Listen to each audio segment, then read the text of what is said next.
Chers amis, je vous salue fraternellement en Jésus-Christ. Que le Seigneur nous inonde de sa grâce au cours de ces 10 jours de prière. Le thème choisi pour aujourd'hui est la mission de Dieu et la prière. Et le texte biblique qui soutient ce message est Colossiens 1, versets 3 à 6. Nous rendons grâce à Dieu, le Père de notre Seigneur Jésus, et nous ne cessons de prier pour vous, ayant été informés de votre foi en Jésus-Christ et de votre charité pour tous les saints. À cause de l'espérance qui vous est réservée dans les cieux, et que la parole de la vérité, la parole de l'Évangile vous a précédemment fait connaître. Il est au milieu de vous et dans le monde entier, il porte des fruits et il va grandissant, comme c'est aussi le cas parmi vous depuis le jour où vous avez entendu et connu la grâce de Dieu conformément à la vérité. Il est fait mention ici de la croissance rapide de l'Église primitive. La croissance de l'Église du Nouveau Testament a explosé. En réponse à des prières sincères et sérieuses, le Saint-Esprit a été déversé avec une grande puissance.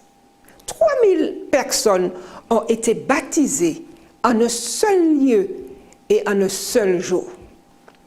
Dans le livre des Actes, au chapitre 4, il est dit que beaucoup de ceux qui avaient entendu la parole crurent et le nombre des hommes s'éleva à environ 5000. Acte 4, verset 4. Si l'on inclut les femmes et les enfants, le nombre de croyants quelques mois à peine après la Pentecôte devrait certainement être de 15 000 à 20 000. Tout au long du livre des Actes, l'Église a continué à croître rapidement. Acte 6 déclare que de nombreux prêtres ou chefs religieux obéissaient à la foi. Le verset 7 de Acte 4. Le récit relate la prédication de Philippe en Samarie, les voyages missionnaires de Paul dans tout le monde méditerranéen, l'étude des Écritures par Pierre avec Corneille et les croyants remplis du Saint-Esprit partageant partout le message du Christ. L'impact de l'Évangile était si grand que l'apôtre Paul pouvait déclarer que l'Évangile a été prêché à toute créature sous le soleil. Colossiens 1, verset 23. L'expérience de l'Église du Nouveau Testament est instructive pour l'Église d'aujourd'hui alors que nous attendons la venue de notre Seigneur. Quelle est la clé du succès? Pourquoi l'Église a-t-elle grandi si rapidement à cette époque? Examinons quelques raisons. L'Église du Nouveau Testament priait pour tout ce qu'elle faisait.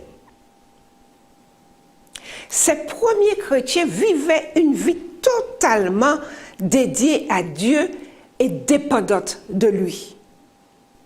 Ils reconnaissaient qu'ils étaient impuissants à accomplir la mission de Jésus sans la puissance de Jésus. Ellen White le dit de manière succincte. Il nous faut toujours regarder à Jésus et comprendre que c'est sa puissance qui agit.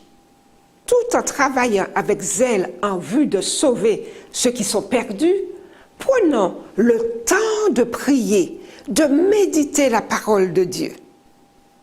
Seuls les efforts accompagnés de beaucoup de prières et sanctifiés par les mérites du Christ serviront d'une manière durable la bonne cause. Ceci se trouve dans Jésus-Christ, page 354. La mission de Dieu, la voix de Dieu. Notez bien cette instruction.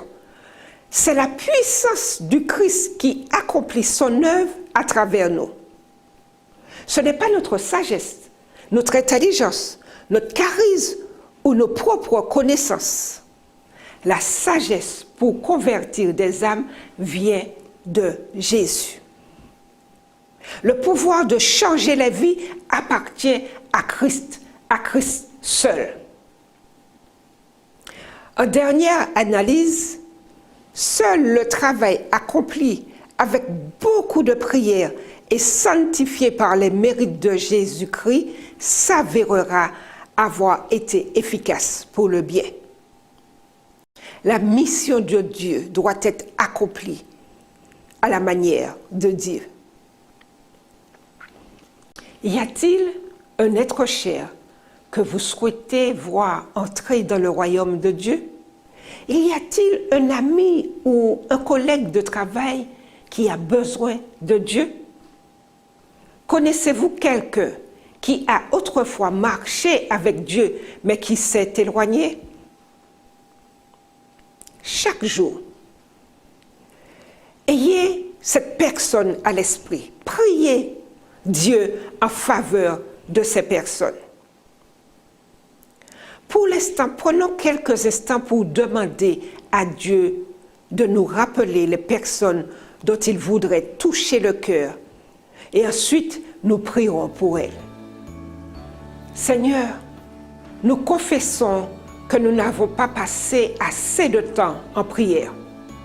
Trop souvent, nous nous fions à nos propres aptitudes et à nos plans dans tout ce que nous faisons. Et lorsqu'il s'agit d'accomplir ta mission, nous ne comptons pas suffisamment sur toi afin d'être guidés. Pardonne-nous. Fais de nous une église qui prie et qui s'attend à toi pour une efficacité à ta gloire seule et non sur des idées et des projets humains. Apporte du changement dans notre vie de prière et réveille-nous. Prions ensemble. Notre Père qui es aux cieux, nous voulons nous blottir dans tes bras et te dire de nous pardonner pour les instants que nous avons passés ici et ailleurs sans dépendre de toi. Permets-nous de trouver le temps nécessaire pour prier, pour méditer, pour étudier ta parole, afin d'être prêt à amener d'autres personnes à toi, à comprendre que tu es bon et que tu reviens bientôt. Bénis chacun, bénis tous ceux qui voudraient te servir mais qui sont empêchés. Délie tout ce qu'il y a à délier et permets-leur de te retrouver, de comprendre ta grandeur et ton amour envers eux. Garde-nous en ta paix, Seigneur, et bénis chacun d'eux, nous t'en prions au nom de Jésus et pour ta seule gloire. Amen.